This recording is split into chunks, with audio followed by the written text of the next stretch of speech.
के गांव में रघु नाम का किसान अपनी पत्नी के साथ रहता था।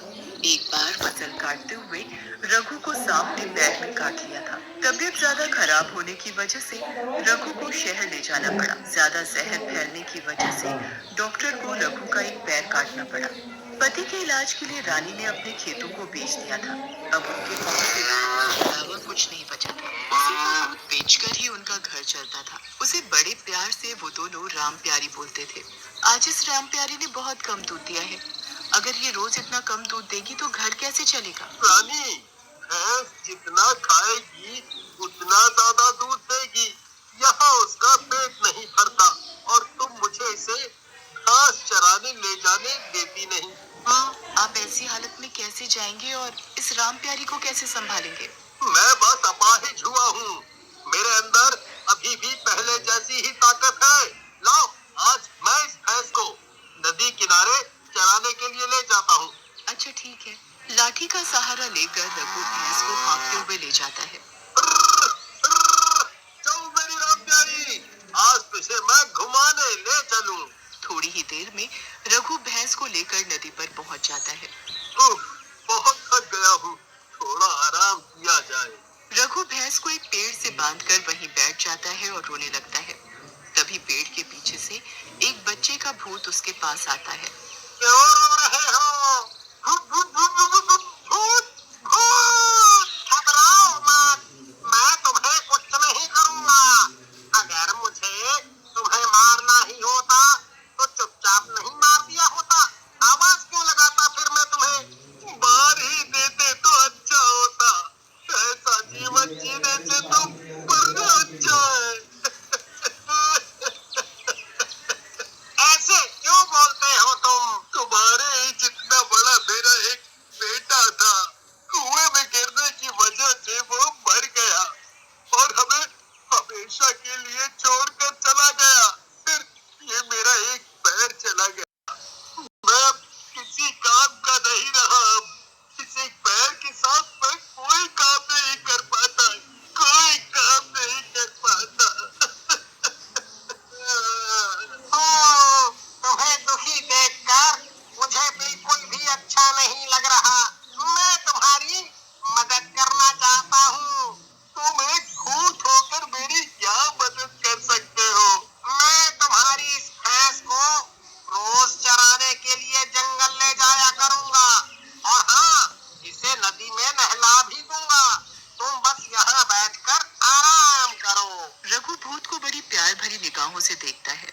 फिर भूत भैंस को पेड़ से खोल देता है और उसके ऊपर बैठकर उसे हाँकते हुए जंगल ले जाता है। रघु चैन की सांस लेता है और वहीं सो जाता है। जब उसकी आंख खुलती है तो उसके सामने उसकी भैंस खड़ी होती है। दिखने में बिल्कुल साफ सुथरी होती है। शाम हो गई और वक्त का पता ही नहीं चला। ये भैंस यहाँ, पर वो भूत कहाँ गया? कहीं दिखाई नहीं देता। शायद चला गया। मेरी राम प्यारी को खिला पिला कर और उसे नहला कर चुपचाप चला गया। आज उसने मेरी कितनी मदद की। बहुत ही प्यारा भूत था। अब घर चला जाए। रघु भैंस को लेकर घर जाता है। बहुत देर लगा दी। अगर मैंने इसे उस भूत के बारे में बताया तो परेशान हो जाएगी और फिर मुझे दोबारा जाने नहीं देगी। वो आंख लग गई थी तो मैं वहीं सो गया, इसलिए थोड़ी देर हो गई। अच्छा ठीक है, आप हाथ मुंह धोकर बैठिए, मैं खाना लगा दूं। खाना खाकर दोनों सो जाते हैं। रानी भैंस का दूध निकालने के लिए सुबह जल्दी उठती है और दूध निकालना शुरू करती है। थोड़ी देर में उसकी पूरी बाल्टी दूध से भर जाती है। रानी दूध बांटने घर घर जाती थी। आज दूध ज्यादा होने की वजह से उसे उनकी कीमत भी ज्यादा मिली और ग्राहक भी बढ़ गए। रघु के उठते ही रानी रघु को सारी बात बताती है। मुझे पता है, ये सब उस भूत की ही वजह से हुआ है। ये तो बहुत ही खुशी की बात है। मैं जल्दी से नहा लेता हूँ। फिर राम प्यारी और मैं आज फिर जाएंगे नदी पर।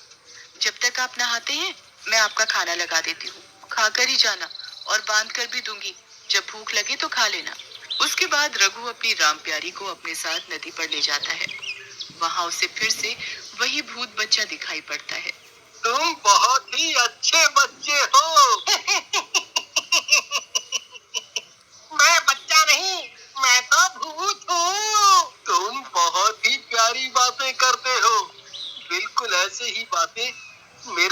ऐसा भी किया करता था। अच्छा, अब तुम यहाँ आराम से बैठो, मैं तुम्हारी भैंस को चरा लाता हूँ। भूत भैंस को अपने साथ जंगल ले जाता है। जब शाम को वापस लौटता है, तुम आ गए? क्या हुआ? तुम्हारी आँख क्यों भर आई? बस माँ की याद आ गई थी। अरे हाँ, तुमने अपने बारे में मुझे अभी तक कुछ नहीं बताया। तुम इतनी कम उम्र में कैसे मर गए बेटा? बेटा सुनते ही भूत वहीं की वहीं पत्थर की तरह जम गया। कोई देख लेगा हमें, इसलिए मुझे अब जाना होगा। इतना बोलकर भूत फौरन गायब हो जाता है। अरे, बिना कुछ बताए ही गायब हो गया। खैर, कोई बात नहीं, मैं कल पूछ लूंगा उससे ये। रघु अपनी भैंस को लेकर घर पहुंचता है। आज रघु के चेहरे पर मुस्कुराहट देखकर रानी उससे पूछने लगती है, क्या बात है जी, कुछ दिन से आप कुछ बदले बदले से दिख रहे हैं, मतलब कि खुश खुश से। कहीं इसे शक न हो जाए कि मैं भूत से मिलता हूँ रोज, और उससे मिलकर ही मेरे चेहरे पर ये मुस्कुराहट आती है। ऐसी कोई बात नहीं है। इतना बोलकर रघु सोने चला जाता है। रोज की तरह रानी फिर से भैंस का दूध निकालती है। आज भी भैंस बहुत